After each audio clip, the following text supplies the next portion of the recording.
Olá, boa noite a você. Este é o Jornal da Record. Rio de Janeiro entra em estágio de alerta agora à noite por causa da chuva. Casos de síndrome respiratória explodem entre crianças depois da volta às aulas. Polícia só não prendeu o ator Will Smith porque Chris Rock não quis denunciá-lo. O Jornal da Record já está no ar. Oferecimento Beats, a conta digital em que você sempre ganha.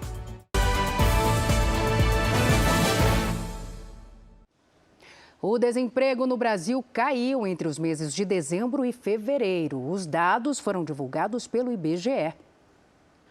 Enquanto o pessoal acompanha o treinamento, na sala ao lado, as carteiras de trabalho são assinadas pela empresa. Depois de um ano sobrevivendo de bicos, a contratação é um alívio para a Rosiane. Eu vou poder pôr minhas contas em dias, pagar meu aluguel tudo certinho. A empresa, que presta serviços para o setor de saúde, já admitiu 1.600 novos funcionários desde o início do ano e vai abrir mais vagas. A gente tem previsão aí até maio de crescimento de 25% da empresa em termos de equipes, né? No mercado de trabalho em geral, há uma recuperação no número de empregos com carteira assinada. O crescimento foi de 1,1%, comparando o período de dezembro de 2021 a fevereiro de 2022 com os 3 meses anteriores. Já o número de trabalhadores por conta própria, que vinha aumentando, diminuiu 1,9% no mesmo período. A taxa de desemprego recuou na comparação com o trimestre anterior, encerrado em novembro. Ficou em 11,2%. A situação também melhorou em relação aos últimos anos. Foi o menor índice de brasileiros sem trabalho registrado nesse período entre dezembro e fevereiro desde 2016. Mas o país ainda tem 12 milhões de desempregados. A pesquisa também mostrou uma redução de um ano para o outro de 20% no número de pessoas que, ao não encontrar trabalho, acabam desistindo de procurar. Este economista diz que o levantamento do IBGE confirma a tendência de queda do desemprego. O especialista ainda destaca que o rendimento médio do trabalhador está mais baixo.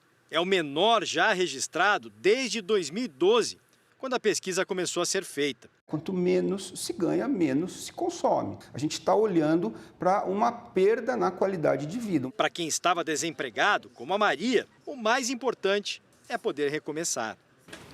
Consegui, né? Ter uma nova oportunidade. Olha, por outro lado, o endividamento das famílias brasileiras bateu recorde no mês de março e atingiu 77,5%, de acordo com a Confederação Nacional do Comércio de Bens. Vamos a Brasília, então, conversar com o Matheus Escavazini, que tem os detalhes desta notícia para a gente. Oi, Matheus, boa noite para você. Boa noite, Salsi. Esse é o maior registro desde o início da pesquisa de endividamento e inadimplência do consumidor em 2010. Em março do ano passado, o número de endividados era de cerca de 10% inferior ao atual. O levantamento aponta que a alta da inflação faz com que as famílias precisem recorrer a empréstimos e outras fontes de crédito para completar a renda. De acordo com a pesquisa, o cartão de crédito é responsável por 87% das dívidas, seguidas por carnês com 18%. Salsi. Obrigada, Matheus, pelas informações. Agora temos um alerta: os casos de crianças com síndrome respiratória aguda grave aumentaram mais de 300% em março no país. A Giovana Rizardo é quem traz os detalhes. Oi, Giovana, boa noite. Boa noite, Salsi. Boa noite a todos. O principal motivo apontado pela Fiocruz é a retomada das aulas nas escolas. E os números vêm crescendo principalmente do começo de fevereiro para cá. Olha, a média móvel nesse período apresentou uma alta de 110% em crianças de 0 a 4 anos. Já em crianças de 5 a 11 anos, esse aumento foi muito maior, de mais de 300%. A Fiocruz alerta para a tendência de alta nos casos da síndrome respiratória aguda grave em 7 estados: Amapá, Ceará, Espírito Santo, Maranhão, Paraíba, Roraima e Sergipe. Olha, os sintomas da síndrome respiratória aguda grave são bem parecidos com os de uma gripe forte. E com essas mudanças de tempo agora no outono, é bom redobrar a atenção com a saúde, né, Salsi? Sem dúvida, Giovana, importantíssimo. Agora vamos aos destaques internacionais. O governo americano impôs nesta quinta-feira sanções a mais de 30 empresas e pessoas da Rússia. Quem tem mais detalhes para a gente é o correspondente Vandrei Pereira. Oi, Vandrei. Salsi, muito boa noite. As novas sanções atingem desta vez grandes companhias do setor de tecnologia, incluindo o maior fabricante de microchips da Rússia. Bem, segundo o governo dos Estados Unidos, a companhia representa 50% da exportação de produtos microeletrônicos russos. O Departamento do Tesouro ainda afirmou que algumas dessas empresas são de fachada e foram criadas para burlar as medidas econômicas impostas pelo governo americano. Já Moscou anunciou que os líderes europeus estão proibidos de entrar em território russo. A partir desta sexta-feira, o presidente Vladimir Putin disse que vai suspender o fornecimento de gás natural aos países que não pagarem com o rublo, a moeda oficial da Rússia. Salsi. Muito obrigada, meu querido, pelas informações. O governo da Ucrânia enviou 45 ônibus à cidade de Mariupol para a retirada de civis nesta sexta-feira. A ação vai ser coordenada pela Cruz Vermelha, entidade humanitária internacional. O comboio vai partir da cidade de Zaporídia. A Rússia anunciou um cessar-fogo temporário para a saída da população que ainda permanece no local. Mariupol vive o pior cenário da guerra da Ucrânia, com bombardeios constantes do exército russo. A Ucrânia informou que ao menos 148 crianças morreram desde o começo da invasão russa. Autoridades ucranianas acusam as tropas de Putin de bombardear escolas e hospitais. Mais de 1.300 mísseis russos já foram disparados contra o território ucraniano. No total, mais de 1.100 civis morreram no conflito, de acordo com a ONU. O presidente Jair Bolsonaro voltou a criticar o ex-ministro Sérgio Moro, que trocou o Podemos pela União Brasil nesta quinta-feira. Foi na live semanal quando Bolsonaro citou a investigação sobre a suposta interferência dele na Polícia Federal. A Polícia Federal diz ao Supremo que não há elementos indiciários mínimos de crime na troca na PF que levou à demissão de Moro. Sérgio Moro, além de trair, é mentiroso, né? O ex-ministro da Educação, Milton Ribeiro, disse em depoimento à Polícia Federal que o presidente Jair Bolsonaro pediu para que ele recebesse pastores no MEC, mas negou que houvesse favorecimento no atendimento de demandas. O depoimento foi no inquérito aberto por determinação do STF para investigar suspeitas de corrupção e tráfico de influência no MEC. O Brasil passou um recado de confiança para os países europeus durante a viagem do ministro Paulo Guedes ao velho continente.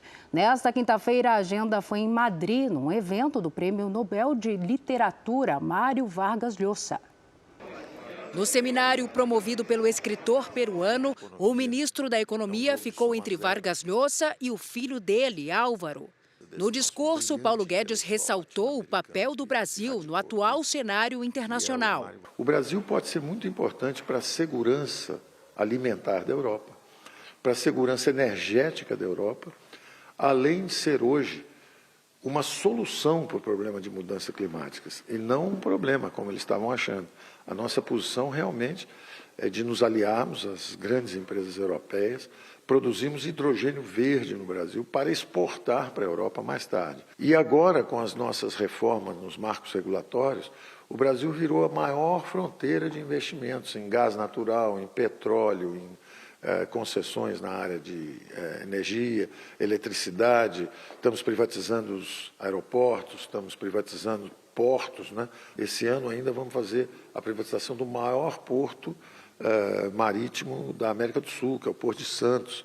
Estamos avançando com a Eletrobras e Correios nas privatizações. Então, existe um interesse muito grande das empresas espanholas em maior penetração no mercado de dimensão continental, como é o Brasil, né? São 200 milhões de consumidores enquanto o mercado aqui está cada vez mais comprimido demograficamente. Os secretários do Comércio Exterior, Lucas Ferraz, e de Assuntos Econômicos Internacionais, Erivaldo Gomes, estavam na comitiva do ministro Paulo Guedes.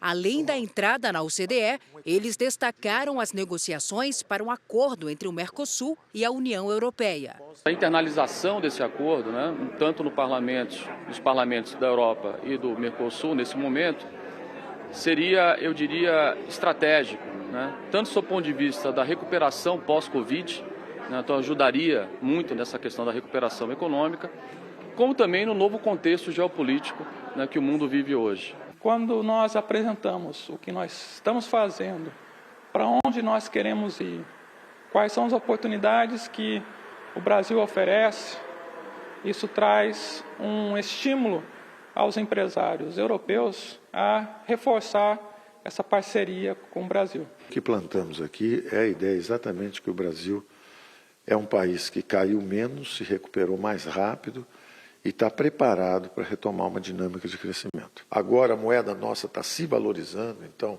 isso para eles também é um sinal evidentemente, de confiança no país. Os recursos estão entrando, os recursos financeiros estão entrando, prosseguem os investimentos, prosseguem os nossos programas de modernização. Então eu acho que foi uma viagem muito boa. O governo editou uma medida provisória destinando recursos para amenizar as perdas na agricultura familiar. O Matheus Escavazini está de volta ao JR 24 Horas com os detalhes para a gente. Matheus. Salsi, 1 bilhão e 200 milhões de reais serão destinados em crédito rural para Mato Grosso do Sul, Paraná, Rio Grande do Sul e Santa Catarina. Segundo o governo, a medida é justificada pelas perdas que agricultores familiares sofreram nessa safra em razão da seca, já que os níveis de precipitação de chuva no período foram inferiores à média histórica. Serão concedidos descontos de até 58,5% em financiamentos já contratados por meio do Programa Nacional de Fortalecimento da Agricultura. O presidente Jair Bolsonaro também editou uma medida provisória que cria o programa Renovar, que pretende fazer uma renovação na frota rodoviária no país com a substituição de veículos com mais de 30 anos. Salsi. Obrigada, Matheus. Boa noite para você. E olha, uma chuva forte atingiu o estado do Rio de Janeiro e ruas ficaram alagadas. A cidade entrou em estágio de alerta. Esse estágio é o 4º nível em uma escala de 5 e significa que uma ou mais ocorrências graves impactam a cidade. Vamos ao vivo, então, conversar com o repórter Leonardo Aki. Oi, Léo, boa noite.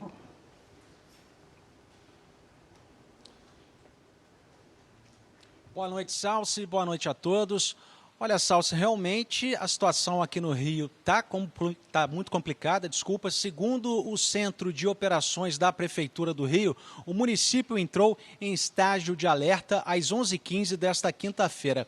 Agora, ruas de vários bairros ficaram alagadas. Atendendo aos protocolos de segurança, algumas avenidas da Zona Sul e também da Zona Oeste foram bloqueadas. Agora, de acordo com a Defesa Civil, até o momento, 71 sirenes foram acionadas em todo o estado em áreas de risco. Salsi. A gente vê muito lixo também, por causa da greve dos garis na cidade. Obrigada pelas informações, Léo. E olha, cientistas publicaram pela primeira vez a sequência completa de um genoma humano. A descoberta vai ajudar a entender melhor as mutações causadoras de doenças genéticas. O genoma começou a ser analisado em 2003, mas desde então faltava completar 8% do total. Agora, os pesquisadores conseguiram concluir o estudo. O genoma humano é composto por mais de 3 bilhões de subunidades de DNA. E um produtor do Oscar revelou que a polícia de Los Angeles estava pronta para prender o ator Will Smith, depois que ele deu um tapa no comediante Chris Rock. Smith só não teria sido preso porque Chris Rock não quis formalizar denúncia à polícia.